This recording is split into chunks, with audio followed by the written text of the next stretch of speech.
Hi again, Renee from AtomGate. I'm the GM for AtomGate, and we are a cybersecurity and network infrastructure company. Today is a really cool day because we've got a new guest, Josh, who heads up our cybersecurity division. Josh, do you want to introduce yourself and just... Yeah, sure. So I'm Josh, head up the cybersecurity division at AtomGate. Have been here for about 12 years. Focus on cybersecurity, how we can improve, how we can protect our customers' environments, and just make sure that they are secure. Thanks for joining us. Everyone's always seeing MK and myself, so it's nice to have fresh faces. And then hopefully people don't get bored. So I thought today we'll talk around systems. So currently we are, as a company, implementing a lot of systems and protocols within our own environment. But I also want to extend that to what we are busy working on with our clients around systems. Do you want to touch a bit around systems and what we're up to at the moment? Yeah, so we are designing a remediation roadmap whereby we will analyze your 22 critical vulnerability areas. And in those areas, we can identify access management, vulnerability assessment, patch management, your backups. So there is quite a vast different amount of areas where you need to be covered from a cybersecurity perspective. And by doing so, you're covering the highest exploitability areas. So I suppose when people go, I don't know, I suppose it depends on who's watching. Some people are going to go systems and go Microsoft, so more software than a system, or could be that they've got Pastel, or that they don't even have a lot of IT protocols, but they've got access point controls. And so I think systems could be in very multiple places at once, I guess. Yeah.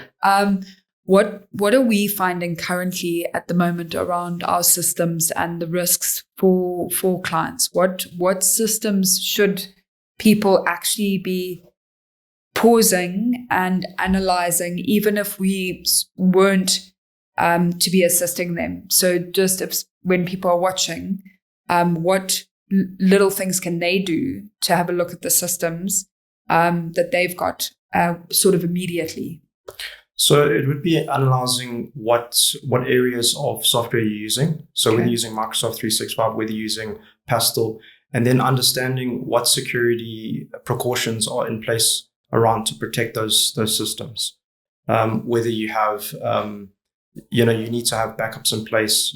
But you also need to have governance around who has access to Pastel, who has access to 365, and in terms of, do they have admin access? Are they configured correctly on that perspective? Yeah. In doing so, you need to always remember the principle of least privilege. So having only the access that they need. Okay.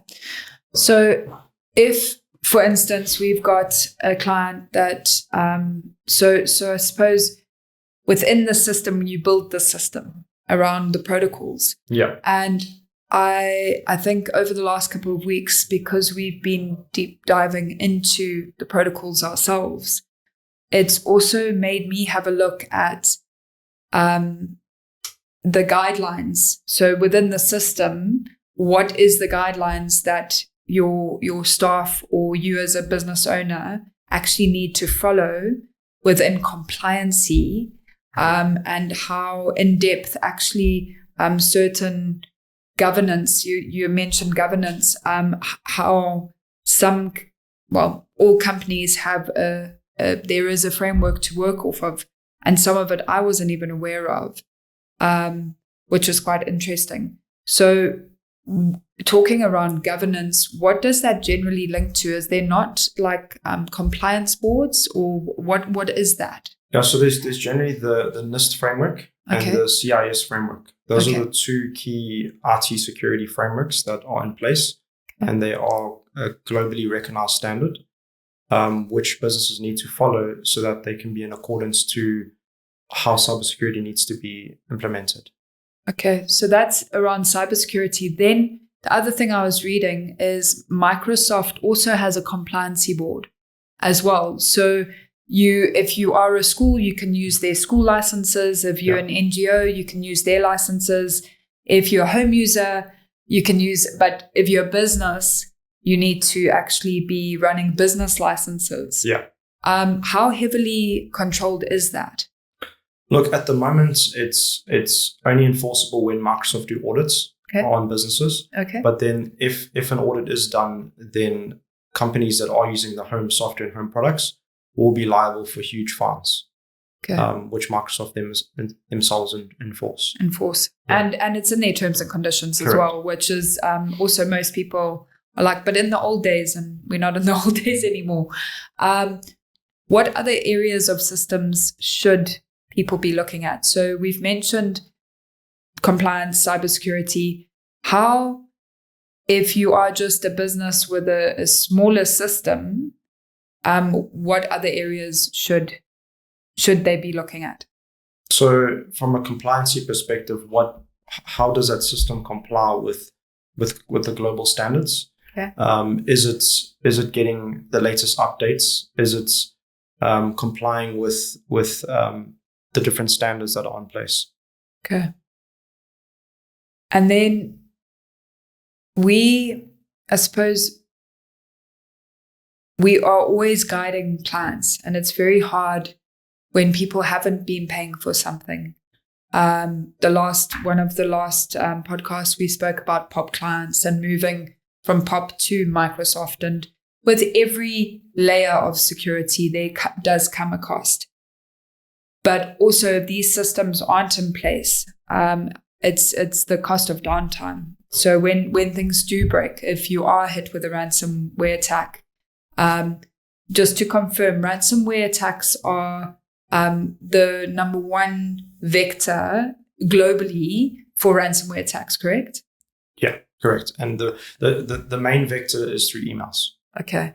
So if everyone's on emails, what system would you put in place today if you could?